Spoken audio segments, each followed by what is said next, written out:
doutor Juliano. Prazer estar aqui no CEAF, conversando com os nossos colegas, promotores, promotoras, estagiários, servidores, colegas de outras localidades e também o público que nos assiste pelo YouTube. A ideia de fazermos esse evento hoje foi conversarmos sobre a nova lei de licitações. Assim como os... Trocar também baixinho.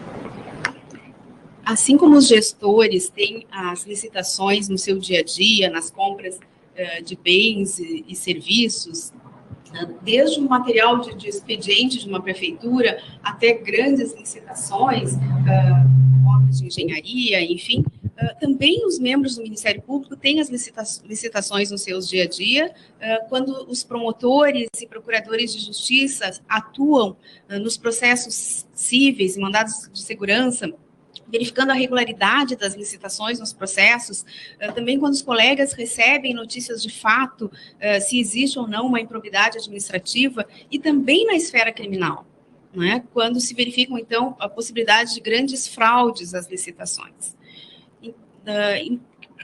Em face disso, é que nós envolvemos, então, o Centro de Apoio Criminal, a Procuradoria de Prefeitos, tentando fazer uma análise mais abrangente, tanto no aspecto civil, administrativo, como também no penal, dos aspectos da nova lei. E essa nova lei, então, né, doutor Juliano, que nos traz diversas inovações, e me chamou bastante atenção, inclusive, o título da sua palestra, que é a atuação dos órgãos de controle na nova lei de licitações, a prática da prudência. Então, nada melhor do que trazermos especialistas, como o doutor Juliano Heinen, para vir aqui conversar conosco e nos capacitar, analisarmos essa lei, porque nós temos esse prazo, então, de aplicação, que hoje ainda se aplica, os municípios podem utilizar a Lei 8666 e também os novos institutos da lei atual, e nos capacitarmos, então, para quando ela tiver aplicação exclusiva. O doutor Juliano Heinen é procurador do Estado do Rio Grande do Sul, atua há mais de 10 anos no âmbito da consultoria jurídica, é doutor em Direito pela URGS, professor da graduação e da pós-graduação da Faculdade do Ministério Público, professor da Escola Superior da Magistratura Federal e da Escola da Júris, e o autor da obra Comentários à Lei de Licitações e Contratos Administrativos, Lei número 14.133/21, pela editora Juspod. Então, é um prazer, doutor Juliano, professor doutor Juliano, recebê-lo aqui. É uma satisfação enorme, eu dou um bom dia a todos e a todos, e todos os promotores de justiça, servidores na pessoa da doutora Marta, da doutora Flávia, muito obrigado pelo convite, e eu me sinto como um filho que a casa retorna. Eu conversava com a doutora Marta, e a primeira vez que eu vim aqui no CEAF, eu era coordenador de estudos lá da Procuradoria-Geral do Estado, e a gente queria instalar, em 2011, o EAD, 10 anos atrás, a gente começou assim, pensar, vamos fazer um novo curso de EAD, não era algo novo, uma novidade, hoje isso está tão disseminado.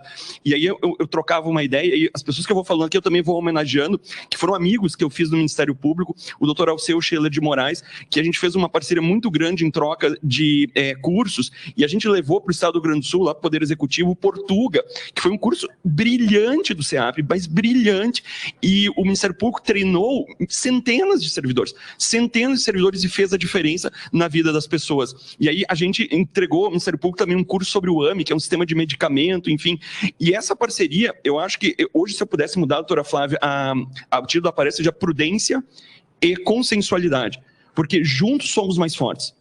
Juntos somos mais fortes. E eu noto isso na minha atividade do dia a dia. Ontem eu estava lá na FMP, na graduação, e conversava com um promotor de justiça do gabinete, e a gente começava a conversar sobre as ações civis públicas. Qual era o papel da ação civil pública e até que ponto a ação civil pública era efetiva.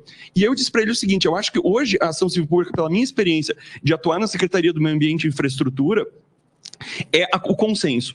E a gente tem feito coisas, na minha opinião, de emocionar, assim. Por exemplo, eu vou dar exemplos, eu vou homenageando as pessoas aqui, porque eu vou esses 5 minutos para homenagear as colegas que eu acho que estão fazendo a diferença na vida das pessoas, com o perigo de deixar pessoas de fora. Mas, por exemplo, tem uma ação civil pública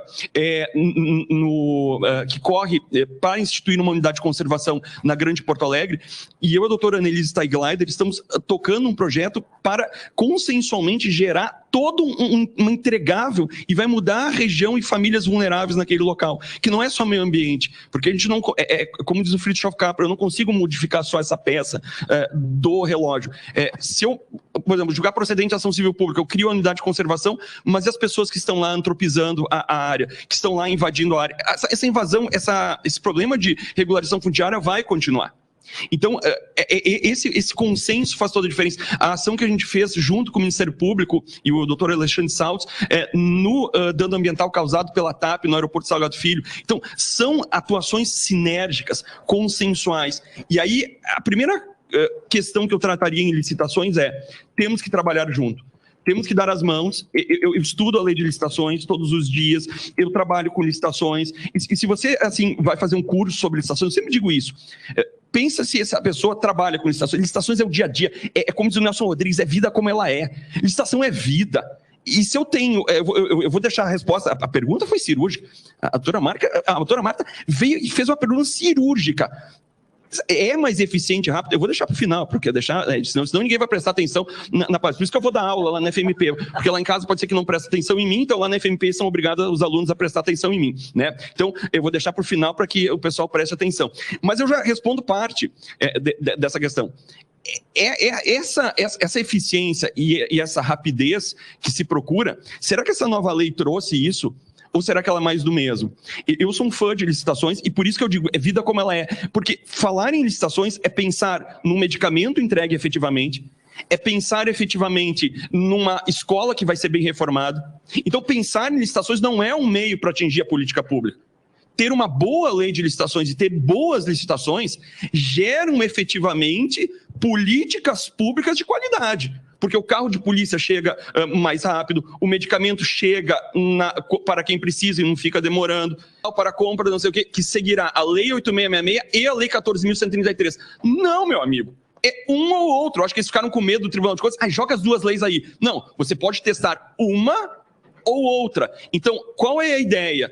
Que nesses 2 anos, você possa, desde que você anuncie no edital, ir produzindo licitações ou contratando diretamente, pelo artigo 74, 75, hoje, inegibilidade dispensa, pela lei 14.133. Tem um chat, não é chat, um grupo do WhatsApp de pregoeiros, e eu participo de entrão, eu sou um entrão, eu vou entrando, né? Eu sou um entrão. Ó, trancou lá, eu acho. Não? Não, tá, aqui trancou. Mas voltando. Então, aí eu vou entrando, não é? E aí dizia assim, quando a lei entrou em vigor. Então, a segunda-feira, porque a lei entrou em vigor numa quinta, sexta era feriado, era Páscoa, enfim, o Corpus Christi, não lembro, não é? E aí, segunda entrou em vigor. E aí eles disseram, então, segunda-feira, os limites de dispensa poderão de 50 mil e 100 mil reais para 50 mil bens e serviços comuns, enfim, o dia a dia, e 100 mil reais para obras, e hoje reforma de automóvel, essa é a novidade, né? Você pode ter dispensa de licitação até 100 mil reais para reforma de automóvel. E nesse caso, eles perguntavam assim, então, segunda-feira os prefeitos vão poder utilizar esses limites de dispensa? Digo eu no grupo do WhatsApp. Pode, mas vai ter que trazer a tralha. Aí a resposta, mas qual tralha? Lê o artigo 18, aí só vem uma mensagem no WhatsApp assim, tô fora. Por que o artigo 18 ele tá fora? E aí a grande questão aqui é prudência. Porque o artigo 18 foi feito para a União. Não foi feito para Tiradentes do Sul, não foi feito para Garruchos, Coronel Pilar e Boa Vista do Sul, que tem 1.500 habitantes. É uma roupa que ela é grande, ela é sofisticada, para algo que tem que ser simples. Porque o que vai contratar? Quais são as principais contratações para o promotor e promotora de justiça que estão no interior? São 3 coisas. É a reforma da escola, a merenda escolar e o lixo, os resíduos sólidos. Essas são as 3 principais licitações, o asfaltamento da avenida, da cidade. É disso, esse dia a dia que a gente vai ver no interior. Claro, quem trabalha no GAECO, por exemplo, aqui no Ministério Público, ou atua na promotoria do patrimônio, da probidade, fazer uma homenagem também aos promotores do patrimônio e da probidade, que a gente tem esse contato, doutor Voltaire, doutor Roberto, doutor Jacomuzzi, doutor Carlos Ari, que a gente tem esse contato mais forte, mais próximo, enfim. E nesse caso, essas contratações aí se tornam um pouco mais sofisticadas. Mas o dia a dia são contratações simples e que a lei não vai fazer sentido. E que a gente não tem como exigir do município que não tem engenheiro, um município que tem um contador ou um advogado que vai 2 vezes por semana, que ele cumpra o artigo 18. Então, por isso que a gente tem que ter prudência. Eu tenho um filho de 1 ano e 2 meses, e ele está naquele, vamos ver se vai gatinhar, caminhar. Ele está naquele processo de, não sei se caminho, e aí ele está meio devagar, não é? E aí a minha mãe, né, a avó dele, eu disse, isso aí que o Bernardo já caminhou? Eu disse assim, não, está meio preguiçosinho. Aí ela disse o seguinte, ele não está preguiçoso, ele está cauteloso. Ela disse, toda avó é advogada do neto. Eu já vi isso. Toda avó é advogada do neto. Não tem, né? Ele é cauteloso. Então temos que ter cautela. Os senhores, as senhoras, eu, que trabalho como órgão de controle, temos que ter paciência. Paciência, porque o artigo 18, ele é incumprível. Vamos ver o que diz o artigo 18. Me permitam ler o artigo 18. Eu tenho aqui mais ou menos 11 incisos para cumprir. Dentre eles, o edital deverá ter análise de riscos que possam comprometer o sucesso da licitação. Oi? Qual é a análise de risco para comprar medicamento? O medicamento pode faltar, mas eu tenho os riscos da bula. E aí você me exige, aí vem uma notícia de fato da oposição, que só corre no interior, eu já trabalhei no interior, vai dizer o seguinte, mas esse edital da compra do medicamento lá para o município não teve análise de riscos. Temos que abrir um inquérito civil. Mas qual o risco que tem isso? Tu percebes? Ou a gente vai ter que ter aqui assim a motivação circunstanciada das condições do edital. Aí eu vou utilizar menor preço e tem que dizer, olha, menor preço porque eu quero menor preço. Então eu tenho uma série de requisitos que não fazem sentido em compra simples, mas fazem todos sentido quando eu vou construir um estádio, um aeroporto ou uma ponte do Guaíba, em que é a obra, depois da Ponte Rio-Niterói, mais importante que nós tivemos no Brasil, depois da Ponte Rio-Niterói, de tão importante que é essa obra. E aqui eu vou fazer um parênteses. A gente tem que repensar a forma como a gente faz licitações. Eu lembro quando surgiu a lei, foram muitas críticas. E eu lembro que foi o primeiro autor a publicar no Jota, essa revista jurídica, um artigo falando sobre a nova lei. E muitas vezes elogiando certas partes da lei. Porque é a lei que eu queria, não era a lei que eu queria. Eu queria uma outra roupa, mas enfim, me deram essa lei. Como eu vou ficar mais 30 anos no Estado do Rio Grande do Sul e a aposentadoria não vai ter, esses dias eu cheguei lá no Departamento de Administração da Procuradoria e disse o seguinte, vocês já abriram um novo órgão na Procuradoria? Qual órgão? O Departamento Geriátrico, porque a gente vai ficar trabalhando até 90 anos e ninguém vai se aposentar, né? Vai vir 15 reformas. Então a gente vai ficar tudo com o soro e a dentadura, entendeu? Lá incomodando. Então como eu não vou me aposentar, eu vou ficar com essa lei. E eu tenho que fazer com que essa lei seja efetiva. E aí eu fico triste porque as pessoas dizem assim, é mais do mesmo. Não é mais do mesmo. Mudou. E aí a gente que vai trabalhar como órgão de controle, você promotor, promotora de justiça, vai ter que pensar que a licitação não é mais menor preço. Que as licitações, elas devem ser feitas hoje pelo resultado. Então, eu vou dar um exemplo prático. Isso é exemplo real. Aliás, todos os meus exemplos são reais, uso com uma interpretação extensiva. Certo prefeito do município do Estado do Rio Grande do Sul, ele resolveu comprar uniforme escolar. Mas ele resolveu comprar uniforme escolar da mesma qualidade das empresas, das escolas privadas que estavam no município. Ele fez uma política não discriminatória. Ele disse o seguinte, não é porque o aluno ele é da escola pública que ele vai ter um uniforme pior. Então ele comprou um uniforme de boa qualidade que dura mais no tempo. O município do lado, 6 quilômetros de distância, comprou um uniforme, licitação menor preço, de pior qualidade.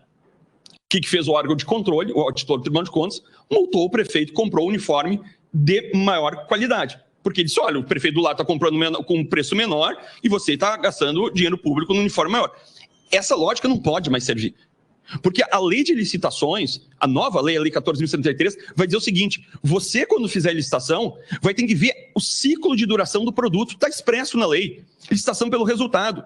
Então a lógica do menor preço, quando você for analisar uma notícia de fato, tenha prudência, porque não é mais menor preço, simplesmente menor preço. É pensar no resultado. Vou dar um exemplo. Aqui no Estado do Rio Grande do Sul, a gente começou a fazer licitação e sempre ganhava o pneu chinês. E o pneu chinês é um problema, porque ele dura 1/3 do pneu normal e ele é seguro. Como é que eu vou botar um pneu inseguro num carro de polícia, num carro de bombeiro, numa ambulância que tem que andar em alta velocidade, doutora Flávia? Complicado. E aí, como é que eu retiro, eu aumento essa qualidade? Eu disse o seguinte, olha, pessoal da Selic, colegas da Selic, vamos colocar requisitos, margens de preferência. Vamos dar margem de preferência produto produzido no país. Doutor Juliano, não dá. O pneu chinês é 50% mais caro e a margem de preferência pode chegar no máximo a 25%. Eu pago 25% a mais, desde que o produto seja feito no país. Então, vamos trabalhar com os requisitos de habilitação. E aí a gente conseguiu um edital do Estado do Mato Grosso que ele retirou a possibilidade de comprar pneu de péssima qualidade. E aí, obviamente, o órgão de controle disse, mas, meu amigo, você está comprando um pneu de maior qualidade? Sim, tem que ser de maior qualidade, porque eu não vou colocar em risco a vida do policial civil, a vida do policial militar, a vida do médico, do enfermeiro que estão na ambulância. É essa lógica que estamos pensando aqui. E aí o artigo 18 não para por aí. No parágrafo 1º, ele vai colocar mais 13 incisos para você colocar, por exemplo, você deve, antes de fazer licitação, perceber contratações correlatas. Aí eu fico pensando assim, merenda escolar, se eu quero mudar o cardápio, enfim, eu tenho que fazer um cotejo com as contratações correlatas, eu vou ter que justificar os requisitos da contratação, demonstração da previsão da contratação no plano de contratações anuais. E aqui, talvez como órgão de controle, faça sentido vocês recomendarem que municípios grandes, não façam isso com município, porque prudência, tá? Cautela, tenham plano de contratação anual. Porque como é que funciona os municípios? Os municípios planejam como? Como eles são obrigados a fazer lei orçamentária anual, eles planejam pela LOA. Isso é uma tragédia. Quando que o planejamento deveria pautar a LOA, e não a LOA o planejamento. Mas como eles são obrigados a fazer, eles planejam pela LOA, pela lei orçamentária anual. Qual é a ideia? Que as compras planejem, ou seja, que eu tenho um planejamento anual das compras, e isso seja casado com a LOA. Ela não é obrigada o planejamento de compras anual, mas é adequado com municípios de mais de 20 mil habitantes, que ele minimamente saiba o que ele vai comprar. Por exemplo, ele sabe que ele tem merenda escolar, ele sabe o que ele pode asfaltar, ele sabe, por exemplo, que ele vai ter que contratar uniforme.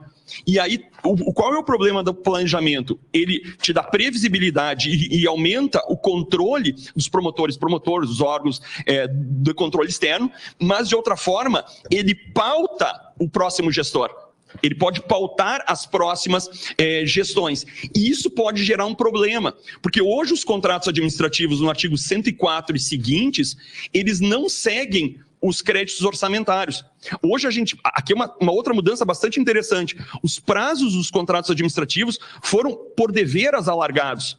Antigamente, pelo artigo 57 da Lei 8666, eles seguiam de regra os créditos orçamentários anuais, os créditos orçamentários. A lógica do direito financeiro é que não há despesa sem a correspondente receita. Se o contrato gera despesa, eu tenho que ter a correspondente receita. E onde estão as receitas? Na lei orçamentária anual. Então, de regra, os contratos duravam 1 ano. Isso era problemático, porque serviço contínuo, tudo bem que antigamente permitia para 60 meses, hoje vai passar 60, mas 60 vai ter, enfim, quase 10 anos. É possível ter 10 anos de serviço contínuo.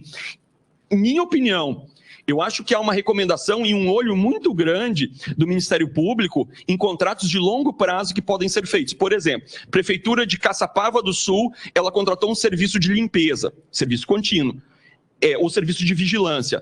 10 anos faz o contrato, isso não faz sentido. Faça anualmente e vá vendo se essa empresa está sendo prestando bem esse serviço. Segundo, há que se manter o preço de mercado durante esses 10 anos. E você pode gerar contratações que pautem as próximas gestões e vejam até 2 mandatos futuros. É claro que isso terá que se inserir no plano plurianual de cada uma das gestões. Então, se de um lado eu tenho planejamento, de outro eu tenho engessamento de outras gestões. E por isso a prudência, há que se ter um equilíbrio nesse sentido. Então, a fiscalização do Ministério Público, e falo aqui dos demais órgãos de controle, ela deve ser efetiva na fase interna de licitação. Porque depois que a gente contratou, construiu a ponte, enterrou o cano, acabou. Aliás, fiscalização de coisas enterradas, ela é muito problemática. Quando é que a gente vai saber se o cano foi correto com a bitola correta? Contratamos uma bitola tal e colocaram na bitola menor num superfaturamento. Na primeira chuva, quando tudo isso tem a primeira enxurrada. Então, essa fase interna faz todo sentido. E hoje, todos os processos de licitação para os órgãos de controle foram facilitados, porque eles deverão ser, na sua maioria, eletrônicos. Na sua maioria, eles deverão ser eletrônicos. E isso gera um problema para o município pequeno. Um problema e uma solução, porque o que fez o artigo 174? Ele disse o seguinte: vai lá o promotor de justiça e vai dizer o seguinte: prefeito, olha só, em 2023, quando entrar agora em vigor a lei e a besta morre, mas deixa o inferno, que é o 18, você vai ter que fazer prioritariamente as licitações de forma eletrônica. Aí o município diz, olha, mas eu não tenho nem condições aqui de pagar meus funcionários, eu estou no limite da lei de responsabilidade fiscal, como é que eu vou contratar um sistema eletrônico? Você, órgão de controle, vai dizer o seguinte, não tem problema, você pode fazer licitações pelo Portal Nacional de Licitações Públicas, desculpa, o Portal Nacional de Compra MCP. Entrou em vigor mal ou bem, está ali meio que nem o Bernardo, não sabe se engatinha, se anda, mas enfim, não é? Ele está ali. E aí você pode fazer as licitações por meio do portal. E como órgão de controle, o portal traz algo que é espetacular, espetacular. Então, eu não vou mais falar da besta, que a gente cai, e se eu falar do Grêmio, vai cair mesmo, né? Então, eu não vou mais falar, não vamos falar de futebol. Não, vamos. E eu vou brigar com o Mafini se ele falar de futebol, né? Mas voltando, então, qual é a grande ponderação que deve ser feita como órgão de controle, que é o artigo 174? Porque hoje a gente tem a obrigação de qualquer licitação ser publicizada nesse portal. Então você não precisa ir na página virtual, no diário oficial de cada um dos municípios que você controla. Você vai no portal nacional e lá vai estar publicizado todos os editais. E aí a gente começa a ter comparação. Porque uma das técnicas de auditoria, de controle externo, é comparar. Por exemplo, como é que, vou pegar o exemplo que eu conheço, né? Lajeado Estrela, que divide a um rio.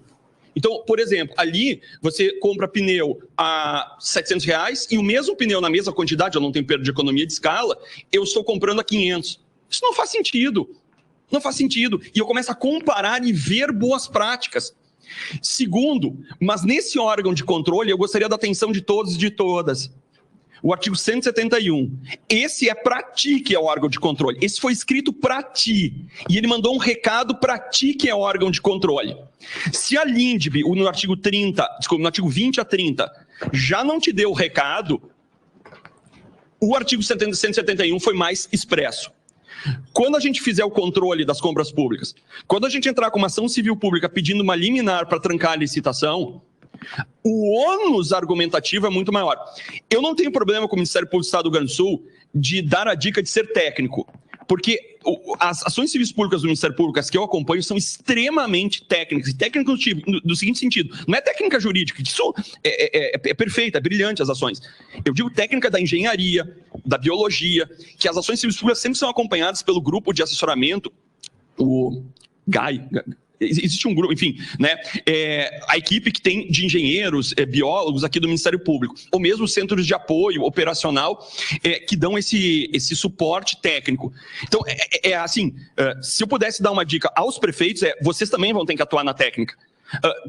Pautem suas decisões na técnica. Essa é a tônica hoje do direito administrativo. Afastar a discricionariedade pura e passar para uma discricionariedade técnica. E isso é o avanço que nós temos contemporâneo. E o artigo 171 vai dizer o seguinte, se você pedir eliminar, você tem 3 ônus no mínimo de provar isso. E eu, se sou juiz, ou eu estou na outra ponta defendendo o município, eu vou agravar, eu vou pôr embargos de declaração e vou dizer o seguinte, o Ministério Público me traga, tudo bem, você quer suspender a licitação para compra de medicamento, me diz como é que vai ficar a situação do povo. Você tem que, ou o magistrado vai ter que dizer como é que vai ficar a situação do povo, ou como é que vai ficar a responsabilidade civil do fornecedor. Então, essas consequências vai ser um ônus argumentativo de você trazer na ação civil pública. Segundo, considerar as dificuldades reais do gestor. Senhores e senhoras, prudência, cautela. Tem muita gente, obviamente, corrupta, tem alguns, e esses a gente cadeia, não tem outra solução, e aí não é nenhuma ação civil pública na questão das licitações, é improbidade mesmo, é polícia, mas tem muita gente querendo fazer, mas que não tem técnica e não tem apoio técnico para fazer. E é dessas pessoas que a gente tem que ter paciência, em que ele não vai conseguir cumprir o artigo 18, não vai, e a gente vai ter que ter paciência. Eu só convido a ler o artigo 18, eu insisto, porque ali tem coisa assim, ele tem que provar as questões de interesse público. O que é o interesse público? Eu escrevi um livro uma vez sobre interesse público, né, que foi justamente da cadeira do Mafini na URGS, ele gerou esse livro sobre interesse público, e os alemães, às vezes, eles abandonam, dizem, eu não consigo definir interesse público. E a lei de licitações me impõe definir interesse público. Não faz sentido isso. E aí o interesse público pode ser o seguinte, o que eu acho. Não! Então, vejam, olha o recado, mas esse recado foi mais para o Tribunal de Contas. Viu, Ana? Foi mais para o Tribunal de Contas, a Ana é minha amiga. A fiscalização do controle externo observará o seguinte, Inciso 1, viabilização da oportunidade de manifestação, a contraditória, inciso 2, atuação de procedimentos objetivos e imparciais. Olha o recado que ele mandou para o Tribunal de Contas. Então quer dizer que se o legislador colocou isso aqui, em algum momento não teve imparcialidade. Isso aqui é gravíssimo, gente. E eu falo como órgão de controle. A elaboração de relatórios tecnicamente fundamentados, e aí a parte final, de modo a evitar interesses pessoais e interpretações tendenciosas que interfiram na apresentação do tratamento dos fornecedores. Cara, isso aqui foi um recado do legislador impressionante para os órgãos de controle. Evitar auditorias, controles tendenciosos. Porque aconteceu no Estado do Rio Grande do Sul a seguinte situação, eu sei que as pessoas não acreditam que é isso que eu falo, porque em licitações é o que Deus duvida e o diabo tem medo. Uma auditora do Tribunal de Contas pegou, e não foi no Estado do Rio Grande do Sul, foi no outro estado próximo do Estado do Rio Grande do Sul. Ela chegou na merenda escolar, auditar a merenda escolar, e disse o seguinte: vou glosar essa merenda escolar. Aí o prefeito disse: mas por quê? Porque aqui na merenda escolar tem presunto, e eu sou vegana, e eu sei que o presunto é ruim para criança, então eu vou glosar e tu tá multado que botou o presunto, porque ela era vegana. É isso, é o exagero. Tu percebes? Mas você tem o ônus impugnativo de dizer como será as licitações. Mas eu falei que era 3. Tem o terceiro, e esse é o mais difícil. Toda liminar envolvendo licitações reclamará uma ponderação de bens juridicamente tutelados. Se uma licitação está reformando a escola, eu tenho por trás dela o bem educação.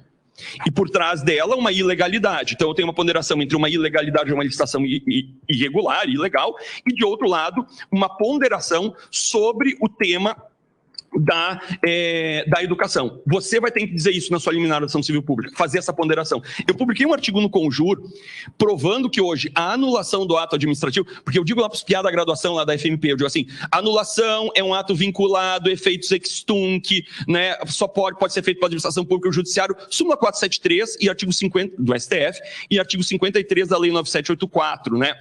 Mas isso tem que ser refeito. Porque hoje a anulação do ato administrativo, ela é excepcional.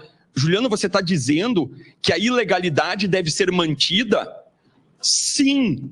O direito, o sistema jurídico mantém uma ilegalidade desde que você prove que tem um valor superior. E aí, se eu estou do outro lado do balcão, eu vou agravar, vou pôr em balde de declaração, vou na notícia de fato junto lá no inquérito civil, dizer o seguinte: não tem problema. Eu tenho aqui uma licitação para construir a ponte, como é que fica essa população na licitação que vai ficar parada 2 anos?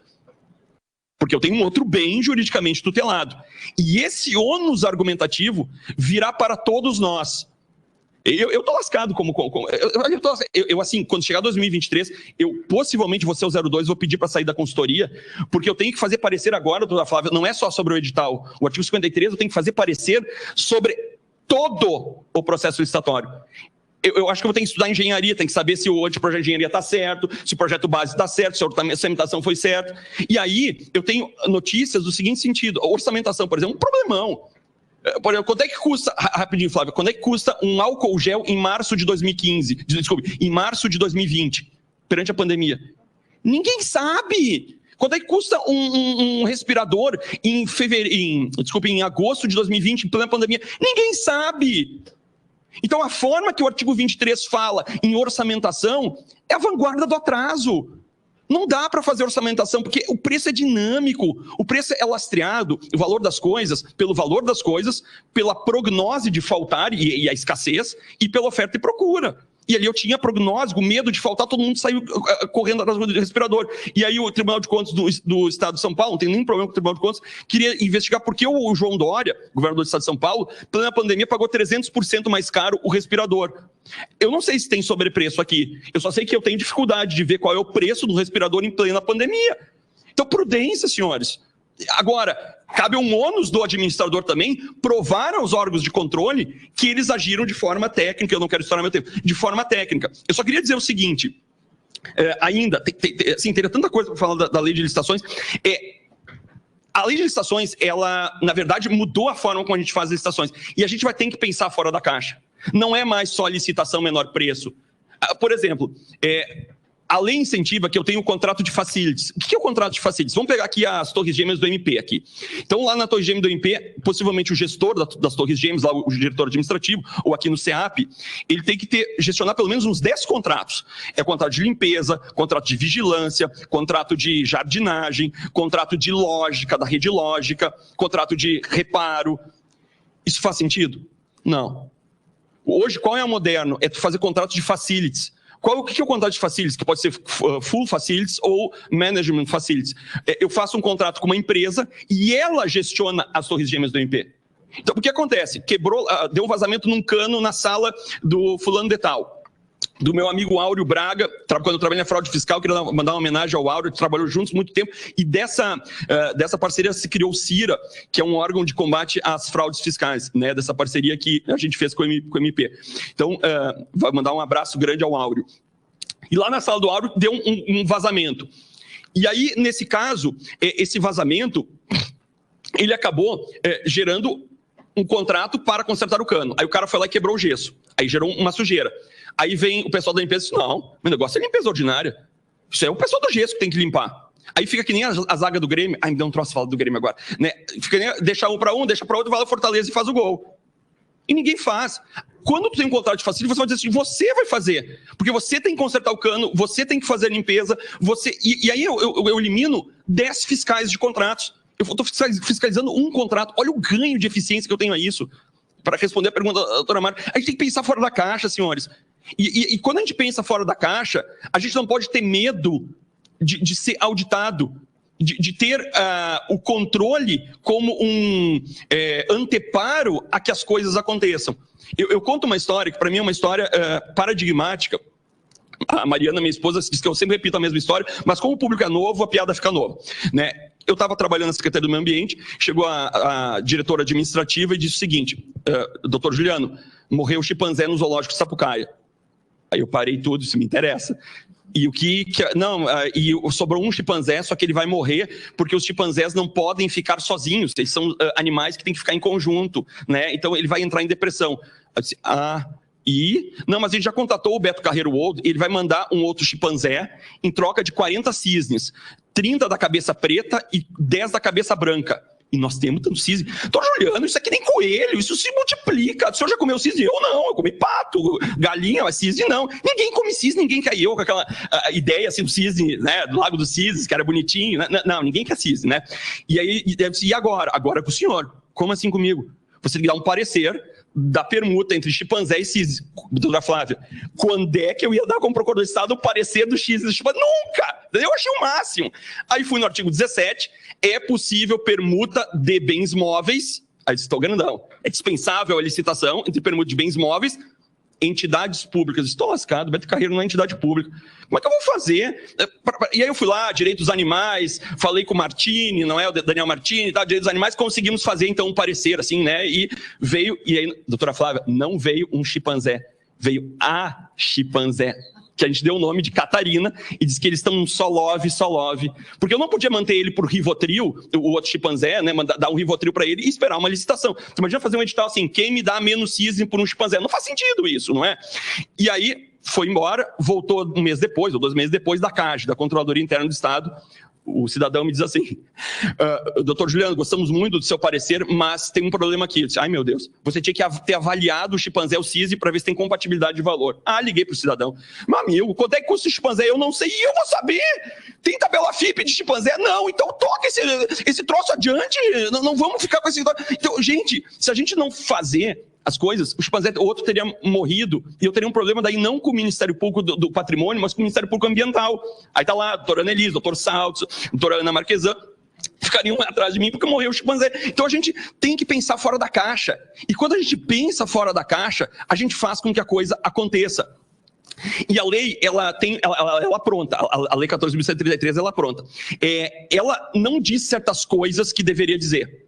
Por exemplo, eu tenho, então, modalidades de licitação, que aí se extinguiu a tomada de preços e o convite. Então, eu tenho pregão para bem e serviço comum, que é a regra, diz o artigo 6º. Aliás, quem vai interpretar a lei, a lei 14.133, artigo 6º, sempre contigo, que tem a interpretação autêntica de todos os dispositivos da Lei 14.133. O que é pregão, o que é leilão. Então, esse artigo tem que acompanhar sempre a nossa vida nos demais dispositivos. E aí ela vai eliminar o convite à tomada de preço, muito embora a tomada de preço eu consigo fazer com a pré-qualificação permanente, mas enfim, não é?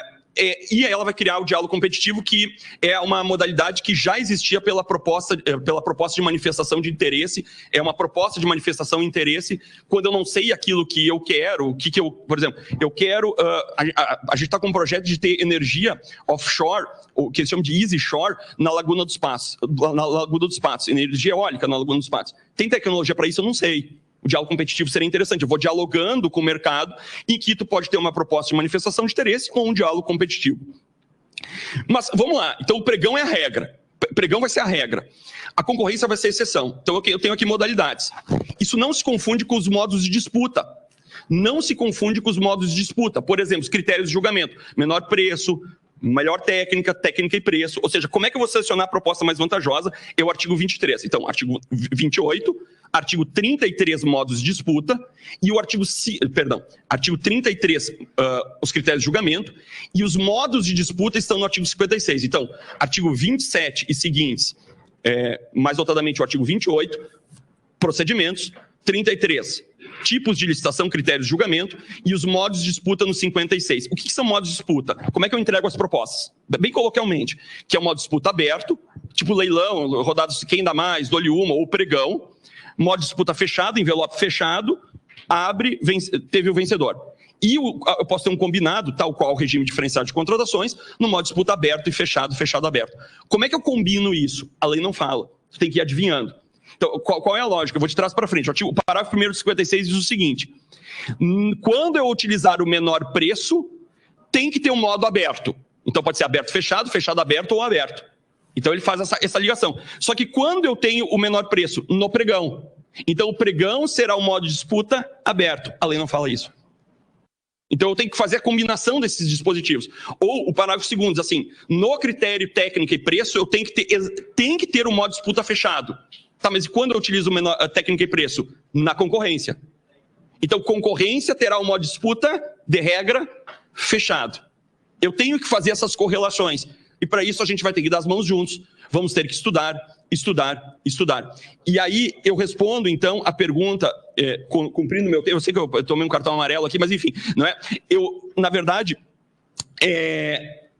respondo a pergunta da doutora Marta. Será mais eficiente e será mais rápido?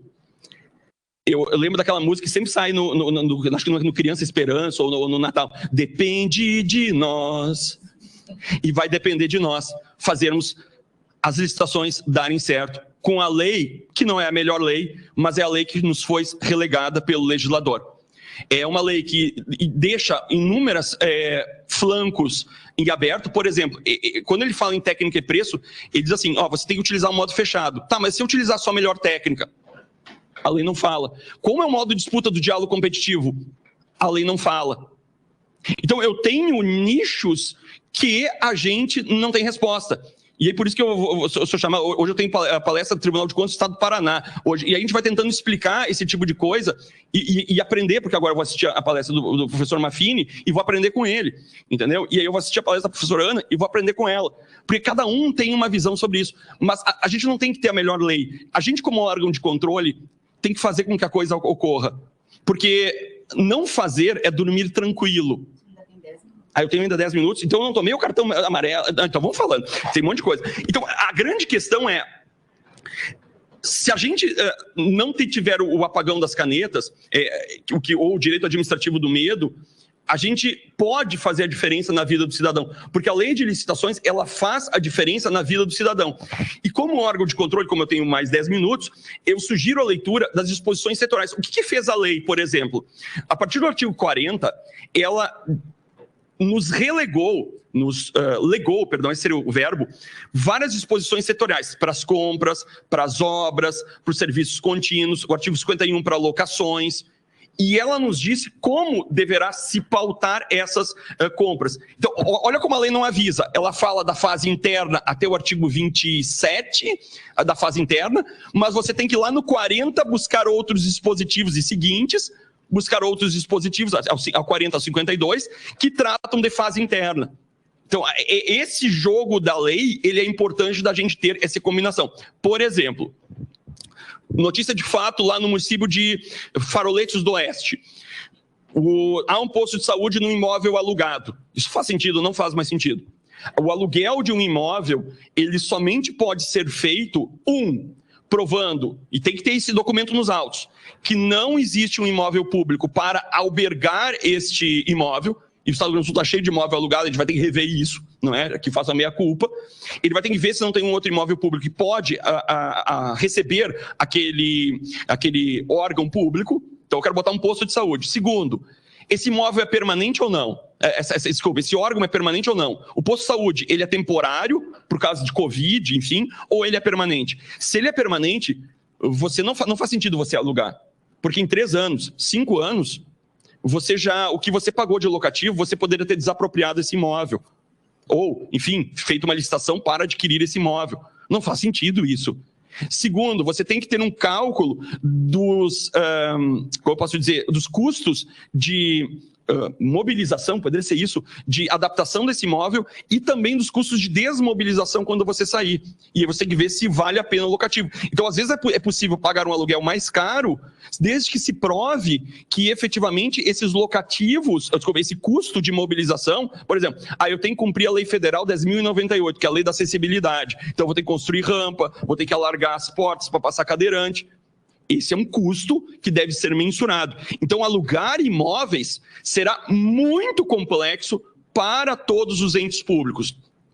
E é óbvio que o Ministério Público, como órgão de controle, estará vendo essa situação, estará mirando a essa situação no que se refere às locações. Ainda em termos de contratos administrativos, muita coisa mudou em termos de contratos administrativos. Por isso que é uma lei nova, de certa forma. Mas ela é um misto de regime diferenciado de contratações, lei 866, principalmente do pregão e do RDC. Sim, mas muitas coisas mudaram. Por exemplo, os critérios de sancionamento. Que é o artigo 55 e 56. O que mudou nos critérios de sancionamento?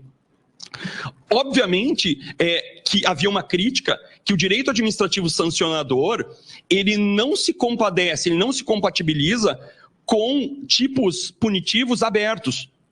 Os tipos punitivos do direito sancionador tem que ser uma coisa mais estrita, tipo, subtrair coisa alheia móvel para si ou para outrem, que é o que eu me lembro. Porque, assim, meu direito penal, assim, eu sou meio diabético, eu sou baixo no sangue. Então, eu tenho um consultor para assuntos penais, que é o TUMS. Quando eu tenho uma dúvida, eu ligo para o TUMS, e o TUMS é meu consultor para assuntos criminalísticos, não é? Esse dia eu perguntei para o TUMS, assim, a maconha ainda é crime? Eu não sabia, né? Se é crime ou não. Aí o TUMS disse assim, é crime, mas não dá nada, né? Crime, mas não dá nada. Então, eu soube que é crime, mas não dá nenhuma pena. Se o cara não cumpre, enfim, ele me explicou, mas eu não me lembro mais, né? Enfim, mas o TUMS seria o meu assunto. Então, eu vejo, eu tenho aqui tipos que tem que ser estritos. Isso mudou? Mais ou menos. Mas nós tivemos, então, agora, no artigo 55, as condutas punitivas. É claro que no que se refere à aplicação das penas, que continuam sendo 4, advertência, multa, impedimento de contratar e declaração de idoneidade. Eu ainda tenho um critério bastante abstrato. Eu sei que a gente não quer um critério do sistema trifásico que a Hungria criou, porque a Hungria, quando criou o sistema trifásico, ele não tinha Netflix e 5 canais Telecine. Porque coisa complexa, aquele sistema trifásico do penal 59, 61, 65 e as majorantes e minorantes. O sistema, né, se ele tivesse no mínimo o Telecine Cult, ele não teria criado aquele tipo de coisa. Mas, nesse caso, ali nós temos algo muito abstrato, porque diz assim, você aplica a pena de declaração de idoneidade, que é a pena mais grave, desde que não tenha uma pena mais branda. Ou ao contrário, você aplica impedimento desde que não seja algo mais grave. E o que é essa gravidade?